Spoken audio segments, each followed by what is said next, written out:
Friends ये है part 2 किसका सर, चैप्टर 2 का। ठीक है सर। अब देखो सर हमने लास्ट पार्ट में क्या क्या पढ़ा था, एक बार ज़रा देख लें। ये सर देखा था हमने, मैंने आपको कहा कि इस चैप्टर में हमें सेक्शन 9, 5, 7, 8 पढ़ना है। और इसके बाद सर हमने थोड़ी सी बात की थी यहाँ पर आके CGST एक्ट के बारे में और सेक्शन 9 पढ़ा था। सर अब देखो एक चीज़ आपको बताना चाहूँगा कि जैसे जब आप टीचर्स के साथ पढ़ते हो ना तो उनको पता होता है कहाँ कितनी मेहनत करनी है, कहाँ नहीं करनी है। और जब आप सेल्फ स्टडी करते हो तो आपको लगता है कि सर टॉपिक बहुत बड़ा है। बड़ा नहीं होता, आपको ट्रिक्स नहीं पता होती। माफ़ी चाहूँगा। जैसे देखिए सर सेक्शन 9 आपने मेरे साथ लास्ट पार्ट में पढ़ा, जो कि आपका चार्जिंग सेक्शन था किसका सर, CGST एक्ट का। ठीक है। अब मैं आपको ये बताऊं कि अगर मैं बात करूं charging section of IGST act, IGST कब लगता है, जब दो अलग अलग स्टेट्स के बीच में ट्रांजैक्शन होती है जिसे कहते हैं सप्लाई होती है, तो उस पर IGST लगता है। तो सर यहाँ पे लगता है सेक्शन 9 और यहाँ पे लगता है सर सेक्शन 5। ये आपको सीखना है यहाँ पर। सर इसमें फिर हमने पढ़ा था section 1, section 2, section 3, section 4, sub section 5। ये sub section 1, sub section 2, 3, 4, 5 last part पे हमने पढ़ा था। सर एक चीज़ की रिक्वेस्ट है, वरना बच्चे कहेंगे मैं अच्छा नहीं पढ़ाता, पढ़ा तो सर बहुत सही रहा हूँ। मैं अपना वीडियो खुद 1-2 बार जज करता हूँ, फिलहाल तो मुझे बहुत अच्छा लग रहा है और बच्चों की भी बहुत अच्छी फीडबैकिंग आ रही है। तो सर ये पार्ट 1 जब तक आप ना करें, चैप्टर 2 का पार्ट 1 जब तक आप ना करें तब तक इस वीडियो को ना देखें। अगर आप वो कर चुके हैं तो आपको लग रहा होगा कि मैं क्या पढ़ा रहा हूँ, इसलिए पीछे की चीज़ों को कोरिलेट करना जरूरी है, इसलिए आप पिछली चीज़ों को जरूर पढ़ें। तो सर ये देखो क्या कह रहे हैं, सुनना मेरी बात। देखो चार्जिंग सेक्शन अगर CGST एक्ट की बात करें तो सेक्शन 9 है, और चार्जिंग सेक्शन अगर IGST एक्ट की बात करें तो सेक्शन 5 है। सर इसमें भी सब सेक्शन है, section 5, sub section 1, sub section 2, sub section 3, sub section 4, sub section 5। अब सुनना मेरी बात, ये 100% सेम है सर, दोनों 100% सेम है दोनों। ठीक है। अंतर क्या है, यहां जहां जहां इंट्रा लिखा है, जहां जहां यहां पे इंट्रा लिखा होगा यहां पे इंटर लिखा होगा। इंट्रा मतलब with in state, within state. ठीक है। और इंटर मतलब between two state, between two state. Sir एक बार दोबारा से एग्जांपल हो जाए, दिल्ली टू दिल्ली, दिल्ली टू पंजाब और दिल्ली टू हरियाणा। ये क्या है, विथ इन है या ये बिटवीन टू है? सर ये बिटवीन टू है। तो आप क्या करो, यहां से इसको उठाओ, ठीक है, और इसको उठा के यहां रखो। सर आपने ऐसा क्यों लिखा गलत, ताकि आपके दिमाग में डाउट आए। जब तक डाउट नहीं आता चीज़ें याद नहीं रहती। ठीक है। तो ये बिटवीन टू स्टेट्स है। और सर विथ इन स्टेट मतलब दिल्ली टू दिल्ली, पंजाब टू पंजाब और हरियाणा टू हरियाणा। ठीक है। बस यही अंतर है सर इन दोनों में, बाकी डिक्टो सेम है। अब सर एक चीज़ रितेश भाई साहब ने टाइपिंग में दिक्कत की थी, मैं उसको क्लियरिफाई करूँ आपको। ये देखो इन्होंने टाइपिंग में, इसको पूरा पढ़ो आप, सब कुछ सेम है सर, बस यहाँ पे सेक्शन 5 है। यहाँ क्या गलती है वो आप मुझे बताओगे। अगर आपने सही गलती पकड़ ली सर विथ इन 10 सेकेंड, तो समझ लेना आप इस एग्ज़ाम में पक्का बहुत अच्छे मार्क्स लाओगे। सर मैं टिक टिक 10 तक गिनता हूँ, टिक टिक 10, टिक टिक 9, टिक टिक 8, टिक टिक 7, टिक टिक 6, टिक टिक 5, टिक टिक 4, टिक टिक 3, टिक टिक 2, टिक टिक 1 एंड टाइम लैप्स। सर पहली गलती यहाँ पे है कि ये क्रिएट वर्ड नहीं है, यहाँ पे कॉल्ड वर्ड है। बोलो सर ये तो आपने लास्ट पार्ट में भी बताया था। हाँ ये वही है, गलती है। जो आपके पास एडिशन आएगा, आपके घरों पे डिस्पैच होगा, उसमें परफेक्ट मिलेगा। यहाँ जानबूझ के मैंने एरर कराया ताकि आपकी जो MCQ है वो अपने आप सॉल्व होते रहे। ठीक है। अब यहाँ पे सर दूसरी बड़ी गलती, यहाँ लिखा है इंट्रा स्टेट सप्लाईज। तो सर यहाँ पे क्या करना है, इस पर कालिक पोत दो। कालिक पोत दो मतलब लाइफ टाइम याद रहेगा। अब यहाँ पे क्या करो आप, यहाँ पे लिखो इंटर। क्या लिखोगे, इंटर स्टेट। वो टाइपिंग मिस्टेक जानबूझ के मैंने करवाई ताकि आप पकड़े कि कहाँ क्या गलती है। उसके बाद सर ये परफेक्ट है सर, बाकी सब कुछ डिक्टो सेम है जो जो आपने पढ़ा। अभी एक बार आपको पढ़ना है, आपको एक एक चीज़ें जो है जो पढ़ाई थी समझ में आएंगी। ठीक है सर। अब यहाँ से न्यू पार्ट स्टार्ट होता है, सेक्शन 7 से, inter state supply. Sir inter state का मतलब क्या होता है? तो सर चीज़ों को समझना होगा आपको। इंटर मतलब, दोबारा से बताऊंगा, दोबारा से मैं आपको बताऊं, इंटर मतलब होता है डिफरेंट स्टेट। ये देखो सर, अब मैं मार्क भी करता हूँ, 2 डिफरेंट स्टेट कह लो, 2 डिफरेंट यूनियन टेरिटरीज कह लो, या a state and a union territory. मतलब एक स्टेट हो, एक यूनियन टेरिटरी हो, तो भी उसको हम इंटर स्टेट ही कहते हैं। तो सर ये क्या सिखा रहे हो? सर ये डेफिनेशन है कि इंटर स्टेट सप्लाई क्या कब होता है। माफी चाहूंगा सर। सर देखो, जब भी इंटर स्टेट सप्लाई क्या सिखाता है हमें, कि जब भी 2 स्टेट के बीच में सप्लाई होगी, जब भी 2 यूनियन टेरिटरीज के बीच में सप्लाई होगी, थोड़ी सी खांसी ज़्यादा हो गई सर, और ये एक स्टेट और एक यूनियन टेरिटरी के बीच में जब भी सप्लाई होगी, तो इसे हम इंटर स्टेट सप्लाई कहते हैं। ठीक है, ओके। यहाँ पे लिखा है सब्जेक्ट टू सेक्शन 10। अभी सेक्शन 10 क्या होता है, हम यहाँ पे लिख लीजिए सर लेटर ऑन, इसमें हम बाद में डिस्कस करेंगे। ठीक है सर, ये हमें समझ में आ गया। अब सर है inter state supply imported of, तो यहाँ पे वर्ड आ गया sir imported goods. Sir imported goods का मतलब मैंने आपको कस्टम ड्यूटी के समझाया था कि मान लो आपका इंडिया है, इंडिया में जब आप बाहर से कोई सामान ला रहे हो तो उसे कहते हैं इंपोर्ट। तो सर इसे भी वो कहता है कि इसे भी हम क्या मानते हैं, इंटर स्टेट सप्लाई ही मानते हैं। ये कहता है imported into the territory of India, कि आप हमारे भारत में कोई भी चीज़ बाहर से ला रहे हो, till they cross the custom frontiers of India, कि जो आपका भारत का नक्शा है, जहाँ तक हमारा भारत, हमारा इंडिया फैला हुआ है, जैसे ही वो इंडिया में टच कर गया, अंदर आ गया, तो हम उसे इंपोर्ट गुड्स कहेंगे। और वहाँ पे हम क्या टैक्स लगाएंगे सर, हम वहाँ पे लगाएंगे IGST। ठीक है सर। अब एक क्वेश्चन आपका MCQ बन सकता है सर इसी बात पे, कि मान लो आप इंपोर्ट करवा रहे हैं कोई भी गुड्स, तो उस पर कौन सा ड्यूटी लगेगा, कस्टम ड्यूटी या फिर IGST। अब सर पेपर आपके इंटर लेवल पे कौन सा है, पेपर का नाम है आपका GST, तो ऑब्वियसली आप क्या कहोगे, IGST ही यहाँ पे लगाया जाता है। तो 3 ऑप्शन आ जाएंगे, CGST, SGST, IGST, या फिर ऑप्शन डी आप पूछ सकते हैं CGST और SGST।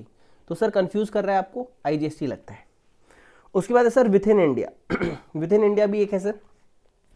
विथ इन इंडिया क्या होता है sir, subject to the provision of section 12, कि सेक्शन 12 को इंपॉर्टेंस देते हुए अगर 2 डिफरेंट स्टेट्स हैं, डिफरेंट यूनियन टेरिटरीज है, ठीक है सर, या state and a union territory है, तो वहां पर सर ये सेक्शन 12 क्या होता है, तो इसको भी सर अभी आप लिखना लेटर ऑन।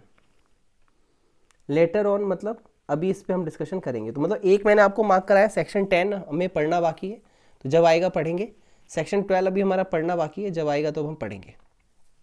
तो अगर सेक्शन क्या कहते हैं, इस वाले पॉइंट में पॉइंट नंबर 1 जो है और पॉइंट नंबर आपका जो 3 है, दोनों 100% सिमिलर है, बस ये सेक्शन 10 को रेफर कर रहा है और ये कर रहा है सेक्शन 12 को रेफर। ठीक है सर। एक एक चीज़ को पकड़ना सर, जब तक GST आपको अगर पूरा पकड़ना सीखना है तो आपको एक एक को टच करना पड़ेगा क्या कह रहा है। उसके बाद वो आपसे कह रहा है 4th पॉइंट यहाँ पे, इंटर स्टेट सप्लाई। मतलब इंटर स्टेट सप्लाई आप कब कहोगे, अभी तक हमने क्या सीखा, 2 डिफरेंट स्टेट्स हो, 2 डिफरेंट यूनियन टेरिटरीज हो, या फिर एक स्टेट और एक यूनियन टेरिटरी हो, तो भी हम उसे क्या कहते हैं, इंटर स्टेट सप्लाई कहते हैं। ये अब तक क्या सीखा आपने, यहाँ पे इंपोर्टेड गुड्स। सर मार्क करिएगा, मैं आपको ट्रिक सिखा रहा हूँ कैसे जल्दी पढ़ा जाता है with in a time. Imported goods के बारे में पढ़ा था। अब डिक्टो वही लाइन आपको मिलेंगी, लेकिन यहाँ वर्ड क्या हो जाएगा, इंपोर्टेड सर्विस। तो अब जहाँ जहाँ उन्होंने गुड्स वर्ड टाइप किया था, अब वहाँ वो सप्लाई वर्ड टाइप कर देंगे सर, और आपको ये समझ में आ जाएगा कि डिक्टो सेम इन्होंने यहाँ पे लिख दिया। मतलब ये 4 पॉइंट आपको डिक्टो समझ में आ गए। क्या समझ में नहीं आया, लेटर ऑन में मैंने आपको क्या लिखवाया, लेटर ऑन मैं आपको क्या क्या सिखा रहा हूँ कि भैया सेक्शन 10 और एक है सेक्शन 12, इसके लिए मैंने लेटर ऑन लिखा है कि ये हम बाद में पढ़ेंगे। ठीक है, बाकी इसमें कोई भी डाउट दिक्कत परेशानी आपको यहाँ तक नहीं आनी चाहिए। Okay good. उसके बाद है sir inter state supply of goods और सर्विस आउटसाइड इंडिया एक्सपोर्ट। ये अब एक पॉइंट और देखो, अभी थोड़ी देर पहले वो किसकी बात कर रहा था, इंपोर्ट की, अब वो क्या कह रहा है, एक्सपोर्ट। तो सर ये एक्सपोर्ट को तो हमेशा ही प्रमोट करते हैं कि भाई साहब आप एक्सपोर्ट करो, तो वही कह रहे हैं सप्लाई ऑफ गुड्स और सर्विस और बोथ, चाहे आप गुड्स की बात करो, सर्विस की करो या बोथ, दोनों ही आप दे रहे हो।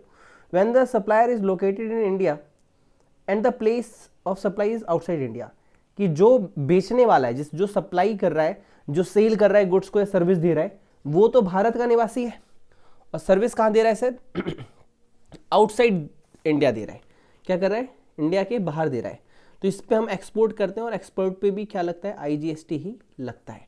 वो आपको ये सिखाने की कोशिश कर रहे हैं। गुड, मतलब ये 5 पॉइंट आपको समझ में आ गए? Yes sir. क्या नहीं समझ में आया इसमें? तो इसमें अभी तक हमने नहीं सीखा है, सीखा ही नहीं है। सेक्शन 10 एंड सेक्शन 12 अभी सीखना है। और एक चीज़ याद रखना, रिवीजन 2 जब आप करोगे, लिख लेना रिवीजन 2, मतलब जब सेकंड रिवीजन करोगे तब तक ये आपको क्लियर हो चुका होगा। तब मैं आपसे कहूँगा कि आपको बिना कहे चीज़ें दिमाग में टच करेंगी कि इसका मतलब क्या होता था। अब सेक्शन 7 सीख लिया। अब सर मुझे सिखाना है सेक्शन 8 आपको। ये और उसमें क्या अंतर था सर? तो अब तक ये सारी चीज़ें डिक्टो कॉपी पेस्ट है। इसमें आपने कितनी हेडिंग देखी? इसमें आपने 5 हेडिंग देखी। किसमें सर? सेक्शन 7 में। सेक्शन 7 में आपने 5 हेडिंग देखी है। सेक्शन 8 में देखो सर आप कितनी हेडिंग देखोगे? सेक्शन 7 ये किसी बात कर रहा है? इंट्रा स्टेट सप्लाई की। अभी इंट्रा क्या होता है? तो इंट्रा का मतलब आप सीख चुके हो, विथ इन स्टेट, स्टेट 2 स्टेटों के बीच में, या within state. Within state मतलब Delhi to Delhi, Punjab to Punjab, Haryana to Haryana, Telangana to Telangana, Maharashtra to Maharashtra, मतलब जहाँ भी हो आप उसी के अंदर जब आप सप्लाई कर रहे हो, तो यही है इंट्रा स्टेट सप्लाई। कह रहे subject to the provision of section 10। तो सर फिर से सेक्शन 10 आ गया, और देखो सर फिर आगे आप बढ़ोगे तो सेक्शन 12 भी आ जाएगा।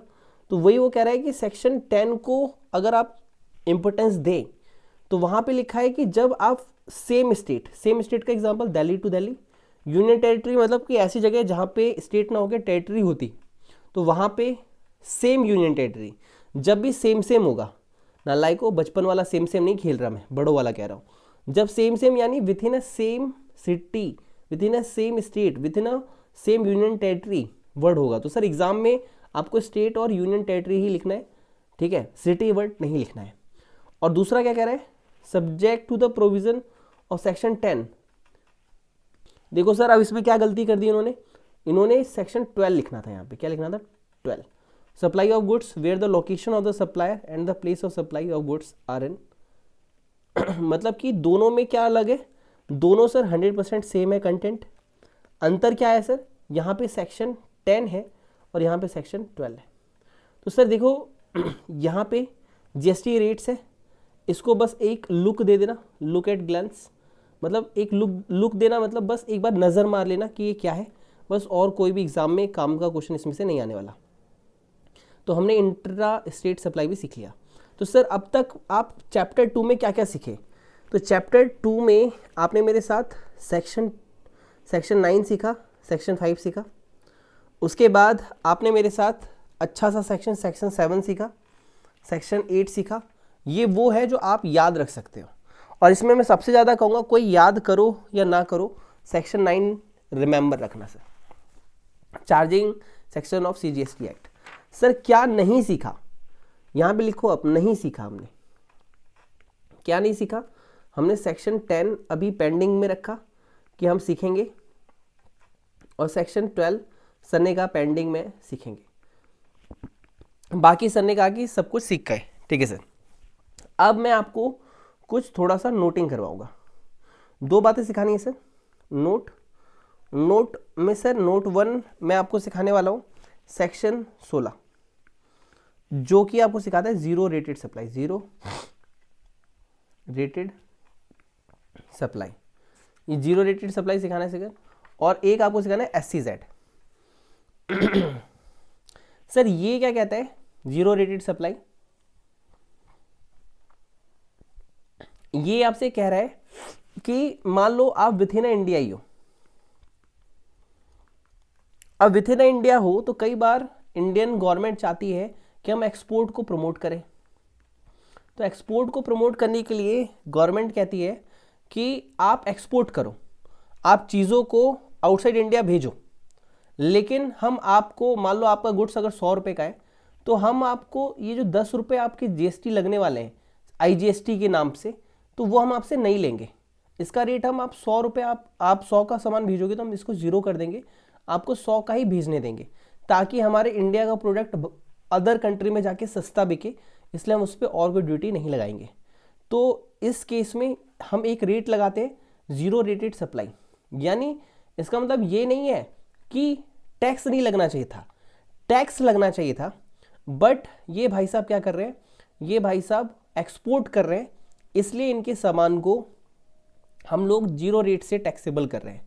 टैक्सेबल तो है वो प्रोडक्ट, टैक्सेबल तो है वो सर्विस, लेकिन आपने एक्सपोर्ट करवाया, भारत का आयात निर्यात में हेल्प करवाई, इसलिए आपको यहाँ पे जो रेट है वो जीरो रखा जा रहा है। ये सर जीरो रेटेड सप्लाई का कॉन्सेप्ट, ठीक है, ओके। फिर सर एक आता है सप्लाई टू SEZ या तो सप्लाई टू SEZ का हो या सप्लाई बाय SEZ का हो, दोनों में सर जीरो रेटेड सप्लाई ही लगता है। सर इसमें क्या अंतर है, सर इस केस में पहले वाले में क्या है कि आपने इंडिया से, ये इंडिया जो है आपने इससे बाहर कहीं भेजा, आपने एक्सपोर्ट किया, लेकिन सप्लाई टू SEZ और बाय SEZ क्या है कि इंडिया में ही, इंडिया है ये, इंडिया में ही एक पार्ट बन गया छोटा सा, और गवर्नमेंट इसे प्रमोट करवा रही है, क्योंकि ये लोग ऐसे लोग हैं जो गवर्नमेंट को एक्स्ट्रा बेनिफिट करवाती है। SEZ में तो है स्पेशल इकोनॉमिक जोन, मान लो ये एक ऐसी जगह है जो एक्सपोर्ट करवाती है, मान लो, या गवर्नमेंट के कहे अनुसार कुछ काम करती है, तो स्पेशल इकोनॉमिक जोन मतलब कि है तो इंडिया में ही, लेकिन हम इसे इंडिया का बाहर का पार्ट मानते हैं, क्योंकि गवर्नमेंट ने इन्हें स्पेशल बेनिफिट दे रखा होता है। तो अगर मान लो मिस्टर VM सर है, ठीक है, अब VM सर ने इन्हें कुछ सप्लाई दिया या इन्हें पेन ड्राइव दिया, तो मैं ऐसे ट्रीट करूंगा जैसे कि मैंने किसको दिया, आउटसाइड इंडिया दिया, और मैं इस पर IGST चार्ज करूंगा। मान लो मेरा घर भी यहाँ बगल में ही आता था, अब मैंने आपस में ट्रांजैक्शन की इनके साथ, तो भी ऐसा ही ट्रीट करो जैसे आपने इन्हें एक्सपोर्ट किया, और आप इस पर IGST लगाओगे, लेकिन रेट यहाँ पे जीरो रखा जाएगा, ठीक है। इट मे बी चेंज, देखते हैं कोई RTP में अमेंडमेंट आती है नहीं आती, बट इतना अभी आपके एग्जाम के पॉइंट ऑफ व्यू से सफिशिएंट है सर। चैप्टर 2 फिनिश करते हैं सर, यहाँ पे चैप्टर 2 ओवर, ठीक है सर। काम की बात जो याद रखनी है, पहली बात याद रखनी है सेक्शन 9, और सर उसका भाई है सेक्शन 5। सेक्शन 9 जो है वो है चार्जिंग सेक्शन किसका सर, CGST एक्ट का, और सेक्शन 5 जो है वो चार्जिंग सेक्शन है किसका सर, IGST एक्ट का, ठीक है। उसके बाद सर हमने सेक्शन क्या सीखा सर, 7 हमने सीखा इंटर स्टेट के लिए, और सेक्शन 8 सीखा इंट्रा के लिए। फिर सर एक काम की बात और लिखनी है कि क्या नहीं सीखा, क्या नहीं सीख पाए, क्या नहीं सीख पाए, मतलब हमने अभी क्या नहीं सीख पाए। हम सेक्शन 10 हमारा पेंडिंग है, सेक्शन 12 पेंडिंग है, सर ने बोला है बाद में सिखाऊंगा, तो सर ये पेंडिंग ही रखना, ठीक है। तो सर आपके भैया अजय, आपके सर जी ने, VM सर ने आपको with in 50 minutes chapter 2 ready करके दे दिया है। Exam point of view perfect है, कोई सा भी MCQ, कोई सा भी क्वेश्चन खोल के देख लेना, A to Z सारे क्वेश्चन इस चैप्टर के आपके सॉल्व हो जाएंगे, ठीक है। मिलता हूं सर आपसे नेक्स्ट वीडियो नेक्स्ट पार्ट में। लाइक कमेंट करके फीडबैक जरूर देना सर, वरना बहुत पिटाई करूंगा आपकी, वरना फिर मत बोलना सर जी वीडियो नहीं बना रहे, भूल गए क्या। मैं आपके लिए फ्री सीरीज कर रहा हूं, तो आप भी थोड़ा सा टाइम निकाल के लाइक एंड कमेंट कर दिया करो, ठीक है। एटलीस्ट चैप्टर खत्म होने पे तो कर ही दिया करो कि आपको समझ में आया नहीं आया, क्या फीडबैक रहा, ठीक है sir. Wish you all the best and God bless you.